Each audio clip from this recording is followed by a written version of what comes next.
sunnies on. No, just you doing your thing before you start. I always know you're gearing up because you're just like... I've got to get my mouth ready. Guys, welcome to our very first Q&A episode. Yeah. I'm excited. I am. I don't know why. I feel like it's a big thing. You might not think so, but I'm excited. I've been wanting to do one of these since day dot that we started the channel. But obviously back then we didn't have enough people to ask us. Yeah, we would have had maybe questions. like one question. It would have lasted about 30 seconds.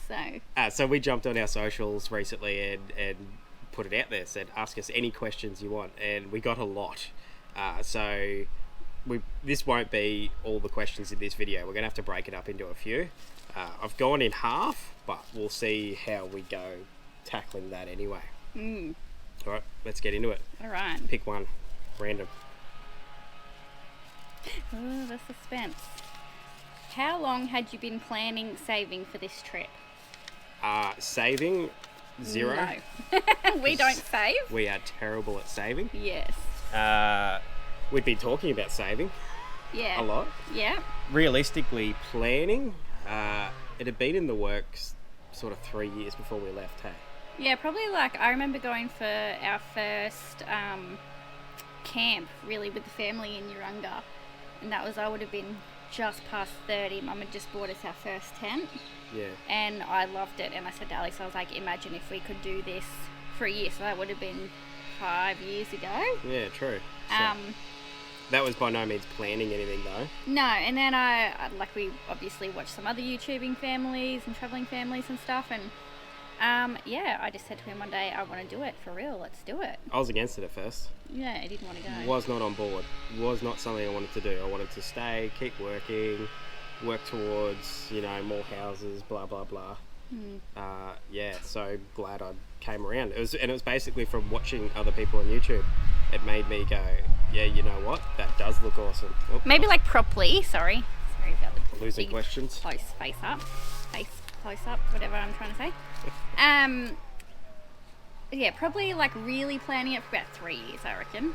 But in terms of planning the actual trip, that's all Erin. I don't do any of that. It would have been 6 months, maybe longer. A year and a half. I don't know because I don't do it. Righto. What is your average night stay per location while travelling? I'm going to say 3. Yeah, I'm going to say 2 to 3. Yeah, it's really hard. Sometimes you rock up somewhere and you don't need that many days to see everything. And then other times you rock up, you've booked in, say, 3 nights at a caravan park and realise that's nowhere near enough.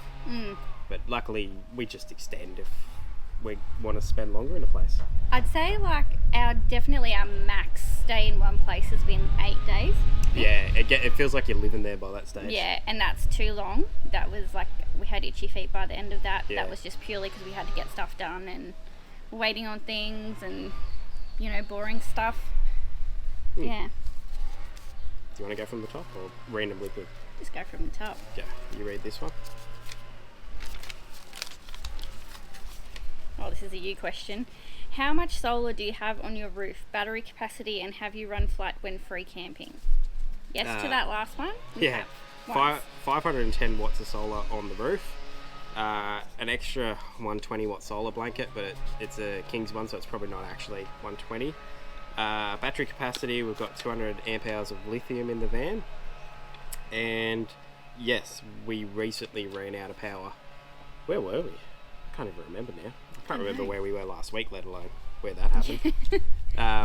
It was sort of our own fault though. We left the inverter on overnight. When I say we, so we woke up, it was about 26% or something, and I still had to make coffee.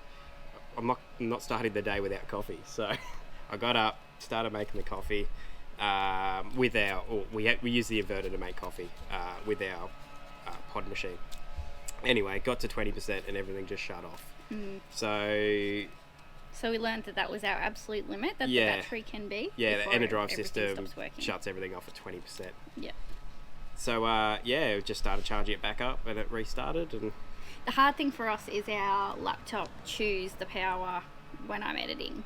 that Premiere Pro program, yeah, really choose it. So that's our biggest issue off grid, is trying to give me time to edit but not use all our battery. So just finding that balance. We'll go into more detail about that because I know there's more questions. Oh, I don't know what questions there are, so How do you keep the kids entertained while driving? don't judge us, but iPads. I think everyone does it.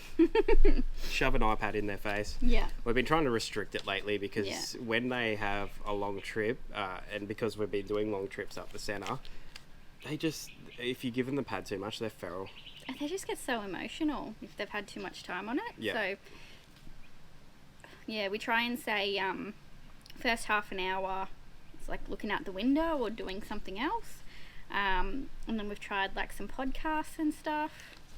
And Mixed reviews. we've just started doing like a bit of schoolwork in the car. Yeah, just Not like some proper schoolwork, yeah. just like some quick questions, like quick maths questions and questions about months and all that kind of stuff. Just standard stuff, just trying to repeat it all the time, get it into their head. Capital cities and yeah. What's your budget? Does $1 per kilometre still work for a family with the price of everything? Not for us. Our budget, we don't really have one. No. We've left thinking $1,000 a week. Yeah. Because that's what everyone says. Everyone says $1,000 a week or the $1 per kilometre. And they say on average you do 50,000 kilometres. But look, for the $1 a kilometre, does it work? For some people, yes. For others, $1,000 no. a week probably could work for some people too. But Yeah, that's what we've realised. It really depends how you live. Yeah. For us, we lash out on stuff where we like eating and drinking. we're just hopeless with money. Really, Yeah. is what it comes down to. Pretty much. Yeah. So no, our budget was $1,000 a week. Realistically, probably 1,200. Yeah. It just depends where you are. On too. average. I mean, sometimes you'll have cheaper weeks. Sometimes you'll have more expensive weeks. So it really depends on where you are, how far you've travelled that week, because petrol at the moment is ridiculous. The price of groceries in that location, because the price of groceries is ridiculous at the moment as well. So yeah, we're really trying to cut down our spending in some areas. Having said that, we've just been like in Darwin and just we're eating Spending. and drinking and doing tours and all sorts of things. So But it we're was an expensive week. We're enjoying ourselves. Yeah. That's the main thing. Yeah. All right. How has the Gator Rex stood up to the punishment of permanent living? Have you done much off-grid camping, as it seems set up well for that? So how's it stood up? The van itself, structurally, fine. We've had a lot of problems with appliances. Not too many things going wrong, but just it's one thing you realise when you're on the road with a brand new van. Warranty for your appliances, you have to go through the manufacturer that made that appliance. You don't go through your caravan manufacturer. And it's proven difficult because they pretty much want you to drop it off at their deal or their factory or whatever, and they'll sort it out. It doesn't happen when you're moving every On 3 the road, days or that's so. really hard, yeah. Yeah, and so we've had a lot of trouble with that. Everything's sorted now, but You've had to do a lot of it yourself, yeah, which has been lucky that he's got that knowledge, I suppose, Yeah. from building caravans in a previous life. in terms of how is the van held up, fine. Like we did the Udina data track, half of it, and we've done, some other stuff. And bashed it Alex got around. it stuck on a riverbank. Yeah, I got it bogged. Yeah, but you haven't seen that in the episodes yet. That's No, still look a while forward away. to that one, because, if you want to see me absolutely packing it. But it was That'll be fine. Look, and it's handled well. In terms of off-grid, yeah, we've done a fair bit of off-grid, I guess you call it, when you're not plugged into power or water. Yeah. And And we're definitely trying to do more of it. yeah, so in terms of water, fine. We're used to using not much water anymore. That's no problems. It's just the power side of things. 200 amp hours of lithium with that much solar, like I said earlier, is fine apart from the compressor fridge relying on power. So any moment we start having a bit of bad weather or we're parked under a tree or something, because we don't fully set out where we park. We just go, there's a nice spot, let's park there. And sometimes you don't have a choice. So. Yeah, and then you realise, geez, the sun's only hitting your panels for 30% of the day or whatever. And it's those days that we really struggle. So we are actually, while we're in Darwin, looking into possibly getting a Jenny. Yeah. Just because it's the simplest and cheapest form of making sure you can top those up. And it's really all we've needed is a top up to get us through. Yeah. But it's that fridge. It's the 12-volt fridge, just... You're relying on having that battery source there, opposed to the 3-ways where you've got your gas bottle full, your fridge is going, and then you're not using much power elsewhere. But like Erin said earlier too, it's because we're editing in the van, and the laptop, when using Premiere Pro, is just chewing through the power. Thirsty, yeah. Yeah. What would you have easily left behind? Everything we recently sent home. I'm thinking seriously, all my winter clothes. Now. I did need them, I did need them in like Cooper Pedy and Alice and that, but now it's that hot. I'm just like, anything with sleeves, get rid of it. Cooking stuff mainly. Yeah. I don't know. We just got rid of like our jaffle maker, toaster, air fryer, just like a whole lot of appliances. We just decided we're going to keep it a bit more simple. You know what? It's because we were camping with friends who had bugger all stuff like that themselves. No big fancy 12-volt system in their van. And they were eating the same as us. They just might have to use their cooker, or do it a slightly different way. The toast, you just do it in your grill instead of... Yeah, it forces you to get a bit creative. Yeah. But that's not a bad thing. It was such a pain pulling all these things out all the time and setting them up on the bench and packing them away. So we're like, you know what, stuff it. And as well, when you're off grid, they are also like suck your power. So yeah. Yep. So, I don't know, there's probably more things, but yeah. What else would we have easily left behind? I don't know. I feel like we didn't bring a lot of extra stuff anyway, because we just didn't have the weight. Yeah, because we already had to cull before we left. Yeah. So. Yeah, just those appliances really is the thing I can think of. Pretty much. What piece of gear would you like to add to your travelling kit, e.g. bike, boat, helicopter? Thanks, Paul. Boat, and we did it. It was, yeah. Oh, there's heaps of stuff I'd like to have. I'd like to have Jenny. Bikes. Yeah, Jenny. But I'd like to have pushies. For us, we've got them for the kids. And we would have liked to have bring the dirt bike for the kids. Yeah. And what's the other thing? Those electric skateboards. I'd break an arm on that. No, look, not for me, but... There's heaps of toys that we'd love to have, but the main one, once we got down to SA, was a boat, because you got these beautiful bays. We were camping in the same places where people had tinnies, and they were just out there having a ball. And you find some cool, like, little gems in, like, little caves and stuff if you've got a boat, but... Well, like at Rapid Bay, we didn't have our boat then, but just in the next bay, and I'm talking, you could almost swim around there, but with the kids, it's not something you do. No. And it was this amazing little spot, so I'm told we didn't get in there. We've seen photos, it looked pretty good. But yeah, so that's why we got the tinny. And there was a bit of shaving weight again to sort out having the tinny. Yes. But we'll talk about the tinny later on in another episode. I'll let you know more about it. When are we catching up again from our fam cutting tracks? Hey, that's one of the best things about being on the road, is the people that you meet. Yeah, we've met some awesome families, made some really good friends. So coming down the east coast, and then it was mainly when we got to the Great Ocean Road and started doing that, and then doing the SA coast, a lot of people were on the same path as us. We made a lot of friends, and we're all on the same journey, on the same agenda. Well, we were. Well, no, half the people were going up the middle as well. So there were people going up the middle, there were people doing the continuous lap clockwise, which was us. And then, people like cutting tracks, we made friends with them and hung out with them, and then they're gone. They're in WA, and we're up the top of the country now. So whenever we cross over, that's when we'll catch up with you again. Depends how fast you're going and how fast we're going. Yeah. If there was one Most must. That's my writing. If there was one must-have van mod for the lap, what would it be? What do you reckon? Power. Solar. Battery. Yeah. I don't Plenty know. of it. I just want a bigger van in general. It's funny I say that. But then, once again, these friends that have literally one little AGM and one solar panel, but nothing in their van really relies on it. So, you know, they're happy as Larry with it. But must have things, like, I guess before you leave.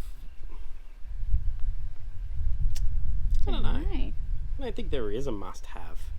Every setup's different. Everyone has different things they need. Yeah, I guess it depends what your van had to begin with. I think the main thing is getting out there and seeing what you need. Everything we thought when we were buying our van and making sure it had was probably completely different to when we actually got on the road. Even like we thought our battery setup was going to be plenty. Turns out it's not. Yeah, it's pretty much bare minimum for what you need for this setup, this particular setup. Yeah, I don't know. I can't think of anything really. No, me either. No. After doing KI, Kangaroo Island, and not taking the van, would you recommend taking or not taking in terms of cost and getting all to all the attractions in a limited time? And any other tips for visiting? I would definitely take the van over to KI. Yes. And we would have taken it. The only reason we didn't was because my mum came with us, and if we were in the van, we couldn't have done the free camps and stuff because we didn't have a swag for her or anything. Yeah. And then she basically just said, let's do a holiday home. So yeah. It would have been cheaper for us to take the van than to get this house that we got. Yeah, the house wasn't cheap, but it was awesome. Yeah, it was Loved being in the house. But for the size of Kangaroo Island, not that it's massive, but it'd be cool to just move around a few spots and do the things you want to do closer to, or stay closer to the things you want to do. Yeah, so your drives aren't as big, because there is some big drives if you're in one spot and you want to see everything. Yeah. So what else did it say? In terms of cost, it is quite expensive getting the car and van. The car alone with 5 people in it was $500, nearly $600 bucks. I think it was close to $700. Yeah, well there you go. Because they charge you per person, not just your car. Yeah, plus your car. So yeah, it would have been expensive, but I think worth it because you would have saved on accommodation over there, because there's lots of little camps to do all over the place. Any other tips for visiting? Spend longer than we did. Yeah. We thought 4 days, based on like advice we got, we thought 4 days was going to be heaps, but could have taken longer. Yeah, so probably spend, I don't know, you can spend anything. We met people over there that went over there for, a week and ended up staying a long time. I don't even know how long, but yeah, people are loving it. So yeah, spend a bit more time there. Is the budget on track or off the rail? 100% off the rail. The train has crashed. Yeah. There's no retrieving that train. It is gone. Yeah. Look, you got to get out there to experience it and know what you're going to spend. Like we said before, though, we were never good with money at home, so we were never going to be good with money on the road. We're too loose. We've got rubber arms. Someone says, hey, you want to come have a beer? We're there. Yeah, well, and then, see you there. Because we're there having a beer, we go, well, we may as well have dinner here. Yeah. Yeah. Look, we don't have the best self-control. We're still going. We've still got money, but we're spending a lot more than we thought we were going to. Yeah. But then at times we do rein it in as well, and when we start free camping and stuff. We have these patches of going to caravans and parks and places like that because we're in a populated area. Yeah. And then next minute we'll be out free camping again, and it's all good. Not really spend any money? Yeah, like well, because you've done all your shopping and everything. And there's nothing around. There's no pubs to go to. There's no, all your attractions are free because they're national parks or whatever. So, yeah. But generally we've spent way more money than we should have or thought we were going to. 100%. Yeah. What drone do you use? That'll be a me one. DJI Mavic Pro. It's an older one. It's about a 2018, I'm guessing. It was my mate's and he sold it to me for a really good price. We actually borrowed it when we did our very first video of Double Island. And I was packing it using it then because I was like using his couple of $1,000 drone and I didn't even know how to fly the thing. So yeah, after that he just said, hey, do you want to buy it? And we did, and it's been good to us ever since. Does everything I think the newer ones do, and yeah, if I crash it, I didn't spend as much. Yeah, it's but not as big a deal. I haven't crashed it bad enough yet. I have crashed it, but not bad enough. What is the best station stay you've had? We haven't had many station stays. No, Little Roper. It's not really a station stay, but No, yeah, what do they call it? A stock. it's a stock camp. The only one that we've stayed at that was called a station was Rawnsley? Rawnsley Station, but then at the end of the day, that was more of a caravan Yeah, park. it It was just didn't called a really- station because it was on a station. Yeah, it didn't really have a station vibe or anything. I'm pretty keen for some of that stuff in WA though. Yeah, so we're going to be doing the Gib in the coming weeks. So I think we'll probably do more of that along there. That doesn't have a question on it, so I won't ask Free that. range, free question. Who asked that one? Free one. No, me, just then. No, who asked that? Was it me or you? I'm forgetting know. who's in order. Oh, it doesn't matter. Did you do a poo today? Yeah. I'm Yes, like, also. honestly, like clockwork after a coffee in the morning. Yeah. I don't know why you would want to know that, but you know, Yeah, whatever regular. floats your boat. Regular as every day. One at minimum, sometimes two. I don't think we really need to talk about it, do we? That's one of the questions. Oh, okay. Have you? I have, I said. Well, there you go. Okay. That's about as much info as you're getting on my poo, so. How are you liking the Gator X? Would you change? Yeah, look, we're very comfortable in it, aren't we? Yes, yeah. Obviously, there was a lot of factors which led us to getting that van, which in our previous videos, like the weights and the... I can't even remember what it was titled, but what van did we end up getting? Limited by the car and the industry at the time. Yeah. And it's still crazy, so we still would be limited. But would you change? Yes, I'd go bigger. Yeah, not massive. no. We don't want anything massive, but just even like a foot or so, just extra bench space really is Yeah. all I'd be chasing in the kitchen. JB makes some bigger vans, which I really like the layout of.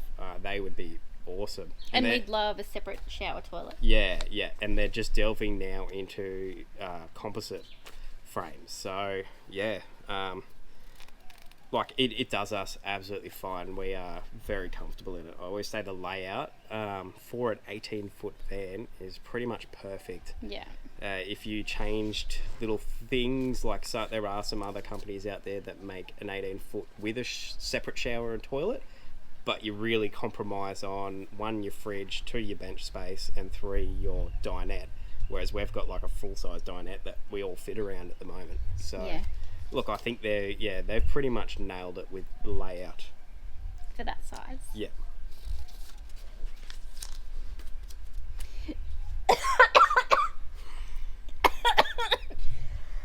Whew. I was not expecting that. That beer's got nails in it. Oh, gosh. Any mods planned or done recently to the Gator? No mods. It's pretty much as it came from factory. We got a service done recently. No, nothing planned either. I'd love to put more solar on it and more battery. But we've been contemplating it for a while, and when you weigh up the price of doing more solar, more battery, for the cost of a Jenny, and that's guaranteed power. You got fuel, you got power. And I know there are restrictions in places, but we really just need top-ups. So Yeah. I'd it love- won't be a yeah. long time that we have to run it. love to do more power and more solar. But no, look, But also, like, future plans. We don't know what we're going to be doing, so do we spend that money on, doing all the mods to the Gator, or yeah. So we don't really know, kind of come the end of this lap. Yeah, we don't really know. yeah, we don't have a plan for them yet. So no mods planned and none done. And this will be the last one to wrap up this first Q&A. What has been the highlight of your time away at this stage? That's a hard one. I got asked that today. Many. Someone said, where was your favourite place you've been? I don't know. I don't remember half the places we've been. It's just too hard to put my finger on one thing. And it's crazy because like some of my favourite days are just the ones that we spend chilling, like hanging in the van or just swimming at beaches. Or, Yeah, you know, well, like one of my favourite spots so far. Alright, so that's how you know that we're in Darwin. It's so hot that the camera cut out. Literally the last question, it cuts out on us. What was it though? What has been your highlight of your time away at this stage? Yeah, like we were saying, it's hard to pinpoint one, but for me, honestly, Palubi was amazing. it was pretty Palubi amazing. Beach. But there was a couple of factors that made it amazing. The crew we were with. Yeah, we had a really good group of friends there. The weather was pretty awesome most of the time. We just bought the tinny, so it was our first destination for a week having a tinny off. So yeah, look, I loved it there. The Flinders was pretty good as well. Oh yeah, the Flinders was amazing. We kind of talked to people who were like, yeah, like they didn't really rate it. A few people said that. They were like, Yeah. yeah, the Flinders is okay. And then other people were like, the Flinders is amazing. And We were one of those couples, obviously, that was like, the Flinders is amazing. I cannot recommend going there highly enough. And Catajuda was pretty good too. We're just going to start naming everywhere we've been. Yeah, so many, honestly, so many. Look, doing the lap in general, even if you rock up places that you don't think are that crash hot, you meet people, you hang out, it's just... It's also so weather dependent. Like, Yeah, if you've got rubbish weather, your experience isn't always the best. yep. But yeah, no, we've definitely seen some cool places and still so many to go. Yeah, cannot wait. But hey, we'll wrap up that one there. That's long enough, I think, for one Q&A. Yes. And yeah, Enough time looking at our mugs for one sit down. we'll tackle the next one soon and get it out to you. But hey, thanks for watching. Yes. Don't forget, we have merch online, and you can donate to the Cancer Council through our website. We'll put a link in the description below. 10% of everything we make on YouTube and merch or absolutely anything goes to the Cancer Council, or you could donate directly to them so it doesn't go through us at all. Yep. But hey, we really appreciate everyone's support so far, and we'll catch you on the next one.